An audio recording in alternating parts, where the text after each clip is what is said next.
ఉంటున్నారు మీరు ఇక్కడ? అత్తమామలు కూడా ఇక్కడనే ఉన్నారు. మాది పుట్టు పూర్వకం ఇదే. మా అత్తమామలకు ఆపరేషన్ చేసుకుంటే గవర్నమెంట్ ఇచ్చిన జాగేది. ఇంద్రం ఇచ్చింది. పట్టలు చేయలేరు. అప్పుడు పట్టలు మా పెద్ద మనుషులకు తెలియక ఏం చేసుకోలేరు వాళ్ళు. ఇలా కేసీఆర్ ఆయన రేవంత్ రెడ్డి వచ్చి గుంజుకుంటుండు. మరి రేవంత్ రెడ్డి అంటే చేతి గుర్తానే వేయించినాం, గెలిపించినాం. ఇది గుంజుకుంటాడని గెలిపించలేము మేము. ఇలా ఇది ఆయన ప్రభుత్వం రాగానే ఇది గుంజుకుంటుండు కదా.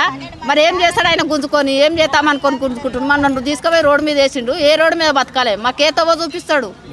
మరి ఏడుంటాడు మమ్మల్ని, ఏడుస్తాడు మమ్మల్ని. మా పిల్లలు ఏంది, మేమేంది, మేము చెట్ల కింద కూర్చున్నాం. ఇవాళ సామాన్లు బయట వేసుకొని చెట్ల కింద కూర్చున్నాం. మరి ఏడ బతకాలి? ఏం చేయాలి? ఏం న్యాయం చేస్తుండ ఆయన?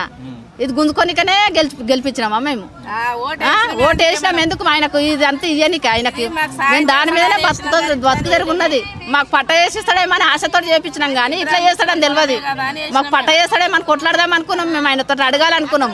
మేము అడగక ముందే ఆయన తీసుకుంటుండు.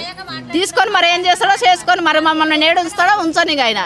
ఇదే నా న్యాయం. ఆయన గెలిపించింది, మేము గెలిపించినాం. అందుకేనా మేము చేసింది తప్పు మాదే అయ్యింది. ఎందుకంటే ఇందిరా ఇప్పించిన పొలమే కదా. ఈయన రేవంత్ రెడ్డి కూడా మన కాంగ్రెస్ పార్టీ కదా. మాకు సాయం చేస్తాడని అనుకున్నాం కానీ ఇంత అన్యాయం చేస్తాడని అనుకోలేము మేము.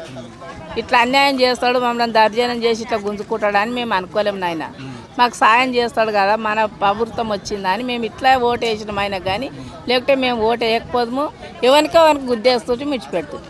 గింతే సుడిగా మరి మస్తు కష్టపడ్డాం. నా పాడి ఇట్లా చెమట తీసి అందరు చేనులని చచ్చిపోయారు. ముసలు పెద్ద మనుషులు చేసి కష్టాలు చేసి చచ్చిన వాళ్ళ పిల్లలు కొందరు చచ్చిపోయారు. వయసు ఎన్ని కుటుంబాలు ఉంటాయమ్మా ఇక్కడ?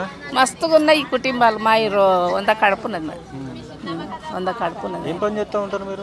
ఇదే కూలి పని చేసుకొని బతుకుతున్నాము. ఇళ్ళ పని, ఇంకేం పని? ఇండ్లు ఉండగానే వ్యవసాయం చేసుకున్నాం. పోయినాక ఇంకేం వస్తాం, ఇండ్లలో అనుకుంటాం మేము. ఆ ఇల్లు కూడా లేకుండా అయిపోయినాయి. మరి ఇప్పుడు మేము ఏడు ఉండాలన్నా? మరి రేవంత్ రెడ్డి ఏడు ఉంచుతాడో అన్నే ఉంటాం. మరి ఆయన రావాలి అలా. మరి ఆయన వచ్చి ఏం న్యాయం చేస్తాడో చేయాలి మరి.